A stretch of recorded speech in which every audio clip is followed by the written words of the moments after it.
So while all these people were out searching the country for Casey Anthony, nobody knew where she went.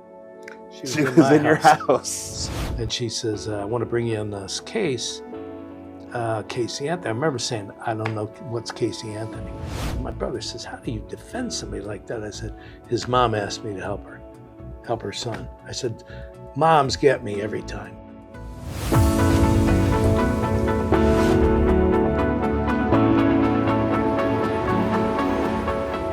Welcome back to Courtside Convo. We pick up now with part 2 of Pat McKenna. And so then you got into another firestorm with Casey Anthony, who's a young mother. Child went unaccounted for, and then ended up being found dead. So that was another case where I think America, in the media had convicted her. And you guys, went in with Jose Baez, who we know, and she was acquitted, and people went crazy. Yeah, like you wouldn't believe, like real death threats. We had death threats, all the defense team during OJ, and it was almost kind of funny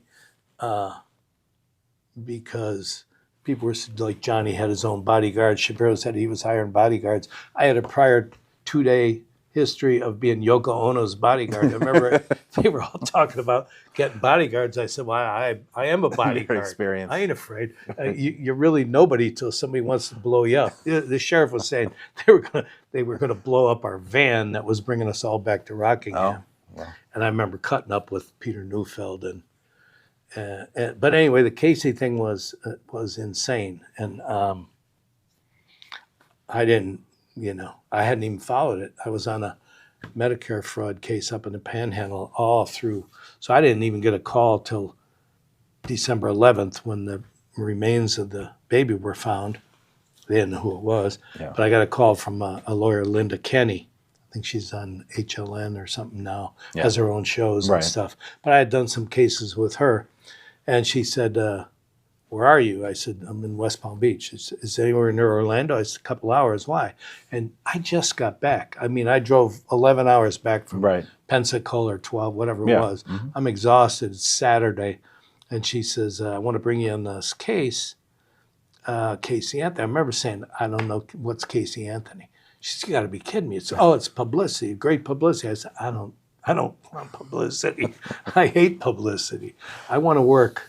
I try to work underneath. I don't want camera crews following me around when I'm knocking on doors, which happens in those. So anyway, that's how I got in the case, and it was the day the baby was found, and we had a meeting there, and it was the reason I came up. It was like old home week. Henry Lee was going to be at this meeting. Kathy Reich, Linda Kenny. I didn't know Jose at all. No Jose Baez from Jose Feliciano. Never heard of him. Nothing, and. So I said, I'll come up, and it's Saturday. I got them wiped out, and I'll come up there and hang out with the crew and say hi to all my old homies, Henry and all them. And so that night they said, we're going to go to Casey's parents' house. Now, Casey's been in jail for 6-8 months. So anyway, on the way over there, I remember being in a car. There's 4 people, and there's someone on the phone saying, hey, Geraldo, here's something. We're on our way to Anthony's house. I'm sitting in the back. Geraldo, you're calling this is Geraldo Rivera, a lawyer calling Geraldo Rivera, saying we're coming to Hope Spring Drive, whatever her address. Some of these addresses I'll never forget them. But anyways, went up there, and it was it was insane. Yeah, and so I tried to stay in the background, and all the cameras are there. And I remembered a buddy of mine who I just was talking about, Dan Reamer. He said, are you on that Casey Anthony case? I said, no, I just denied everything. He said, I swear I saw you. Because I just saw you walking into her parents' house. Right. No, they saw, So even my daughter said, one time we were coming back from our safe house, we thought, lasted 2 days. Media found out we were all up there relaxing after her verdict. And we were flying back on a private plane to Orlando. And Jose's wife was going to be Casey Anthony. And I had my coat over both of us, and we were going in that little airport. My daughter saw this on TV. She said, "Dad, that's you in them Bobo shoes and those skinny legs," because I had like Docksiders on or something.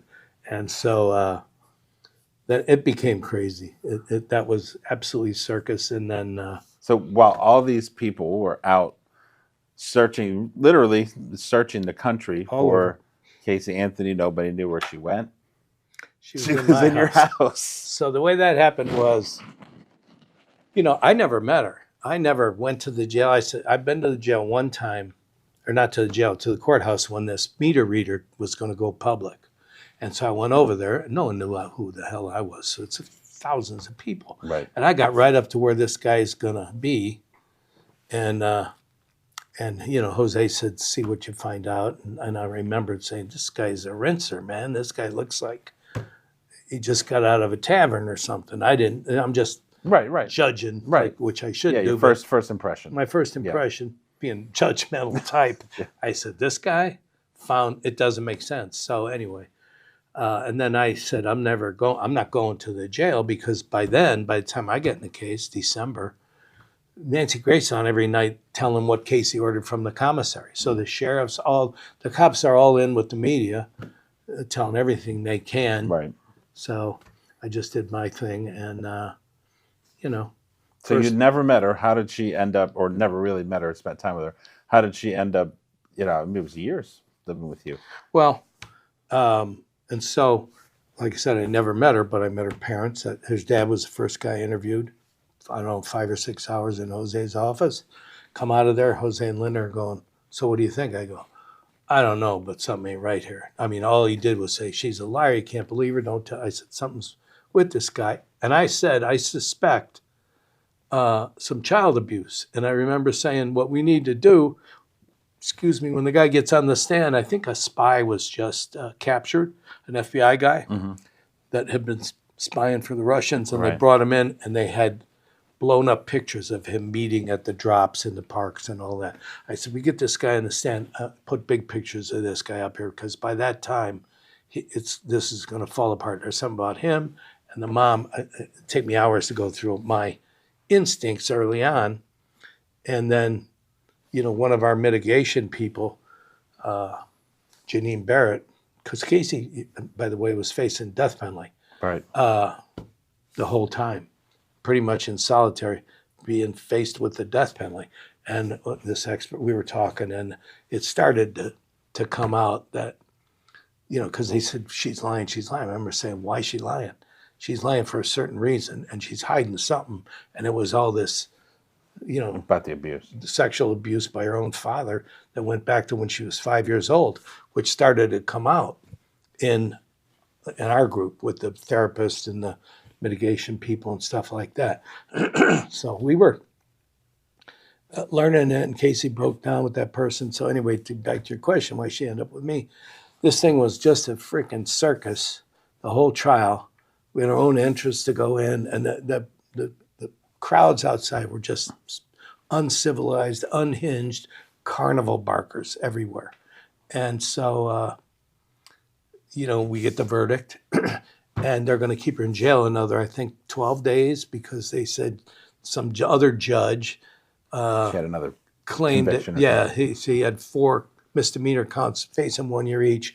He wanted her to serve probation on all 4 consecutive when she got out. Well, this judge was as a matter of fact, we found out he was communicating with one of those bloggers or something, saying she deserves the death penalty while he's sitting on her case, agreeing with that. We found that out. He had to recuse himself. Then he became a talking head on TV. I forget his name, Strickland or something, totally corrupt.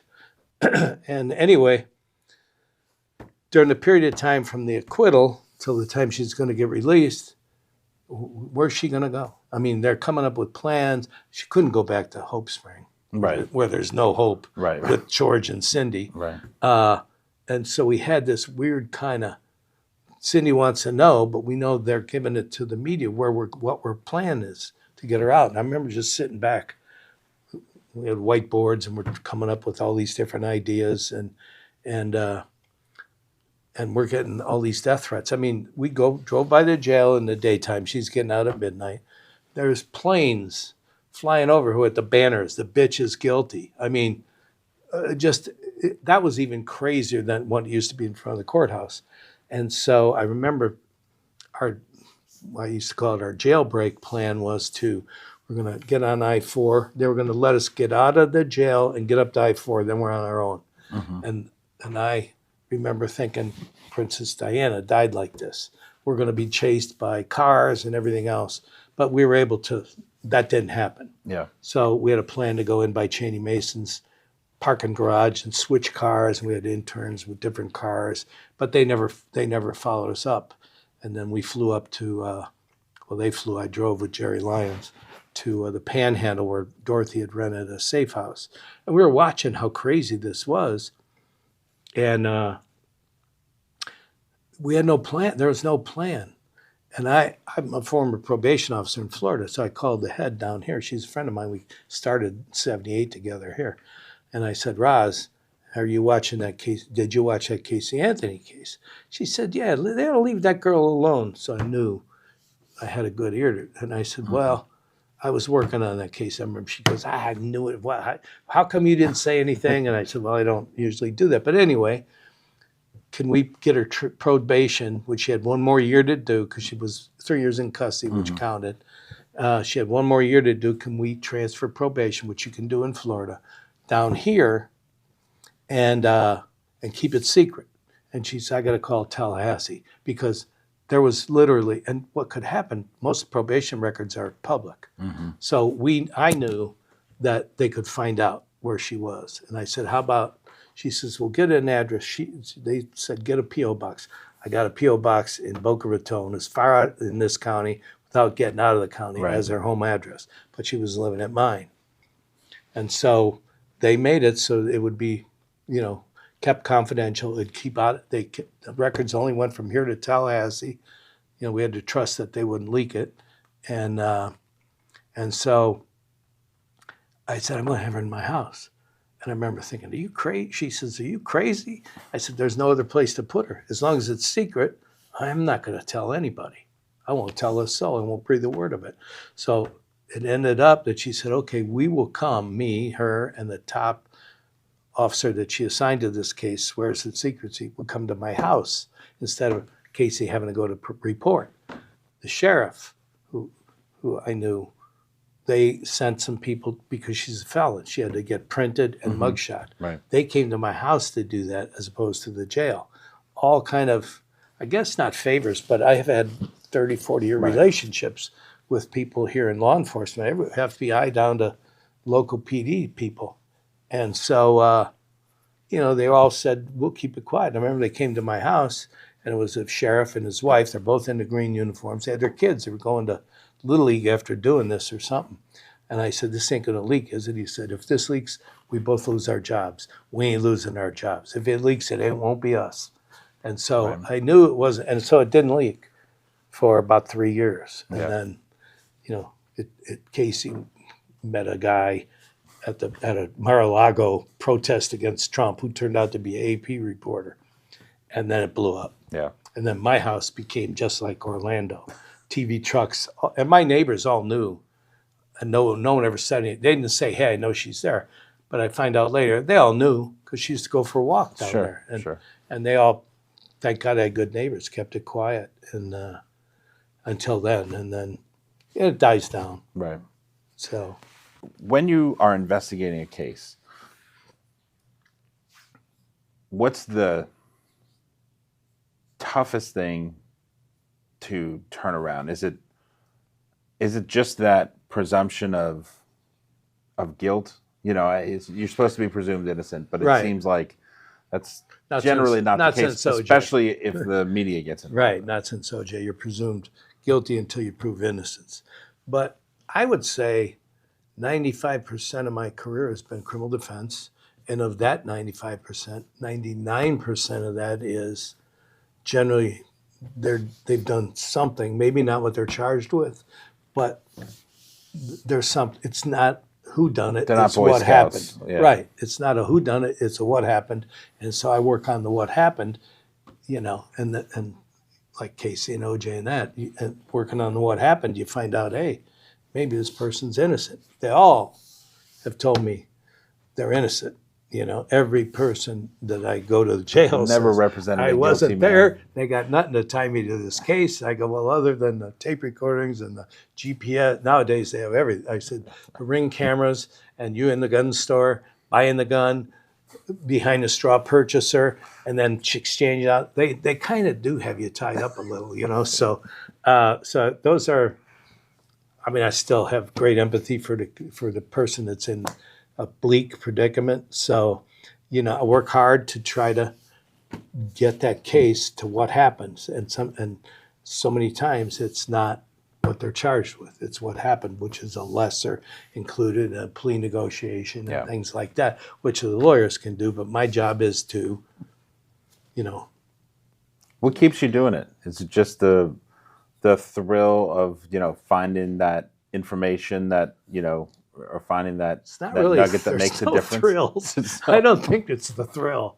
It's cost me a marriage. Well, it's a puzzle, or two. though. It's cost me a marriage. puzzle, right? Yeah, it's. I think I was blessed with a lot more empathy than most people get, and so many cases. Like I've had my own relatives. How do you do? We had that case in Orlando. You might have helped me. Yeah, you did help me, and it was a horrible case. A guy had shot a cop, and it's on video and everything. Mm-hmm. And he said, how can you, my brother says, how do you defend somebody like that? I said, his mom asked me to help her son. I said, moms get me every time. I could name 15 cases where I met the mom and I'm all in. Right. I will help, maybe not getting paid. I'm not getting much money or I'm getting court appointed, but so many of that'll draw me into a case. Right. And in a case like that, it's there's no question about guilt or innocence. It's about keeping the person alive. Yeah. That the best case scenario is not dying on the table. Right. And now, currently, I think I have 3 death penalty cases. And why I'm still doing death penalty, I don't know. But I know why I'm doing it, because the lawyers I'm working for on those cases, they all give a damn. I've worked with them before, and so it's a group of people that all really care, even though we're all court appointed. And so that drives you. Criminal defense has always driven me more. I don't like civil. I don't like. I'm not good with numbers, so I don't like fraud and all that stuff. Yeah. And then meeting all the various witnesses or maybe victims and seeing that someone with no remorse stole some little old lady's life savings. I'm not down with that as much as I am meeting someone that grew up with layers of poverty, drug abuse, sex abuse, all that stuff, find themselves at a young age looking at death. Like that hooks me, you know? Yeah. So, that's just the job. Is to defend and that person that's their right in our system. And sometimes you get it worked up all the way to the end, and maybe the state comes with an offer of life with no parole. And sometimes that's a win. Yeah. Life with no parole. I'll never go to the jail and say, hey, we're going to try to get you life with no possibility of parole, but we're going to do our best to keep you from being put to death by the state. So, and the people that do that work are all my kind of people, if you will. Yeah. So that's kind of why I'm still doing it. Yeah. So, Pat, you mentioned the William Kennedy Smith trial, which was the first televised trial ever. Court Does TV, media attention help, hurt? How does it affect cases? Really, it does both. It hurts when they know who you are, meaning, and I'm out trying to work and knock on doors and they're following you. That makes it much more difficult. Or they're at the courthouse waiting to see the filings, or if you're bringing in subpoenas, things like that. But it also helps because it brings in people I might not have known about. Someone that is not important but loves that bright light, wants to get next and be in the case, but then they slip up and say their cousin happened to be and know so-and-so and this and that. And that, in that case, for sure, it happened. It helped that way because we found a big hole in the state's case that we were able to prove up. Yeah. That the victim or the accuser had left out in 5 different statements, sworn statements. She left it totally out, a whole part of her evening. Yeah. So Yeah. that kind of that helped, for example. Right. And there's just been a lot of. I think it's better that there's cameras in the courtroom. I almost think I wish there was cameras in the federal. I've been in a bunch of federal Right, cases where right. there's no Yeah, cameras. They don't allow it at all. No, but generally you also meet the best of the best in terms of journalists. So then you meet the people that really understand the case. They have, I don't speak to them generally other than the pleasantry stuff, but When you read their work, you read their work, Yeah. and you get to know who's out there and who's a hack just looking to be first on with a story. Right. We're here outside the courtroom and we just learned, and they always learn that stuff. Like in OJ, where did they get all this information? Not from, I'm not even in the case yet. And for 3 days, we're hearing there's bloody clothes on his washing machine and stuff like that. So it helps and it hurts. Yeah. Well, Pat, thank you so much for Pleasure. spending some time with us today. I really appreciate it. You Sure. just have fascinating stories and worked on all these wild cases. So thank you so much. My pleasure. If you'd like to appear on Courtside Convo, send us an email or visit us at legalgraphicworks.com. Look for new episodes every Thursday on the Legal Graphic Works YouTube channel, and don't forget to like and subscribe so you never miss a show. Thanks for watching.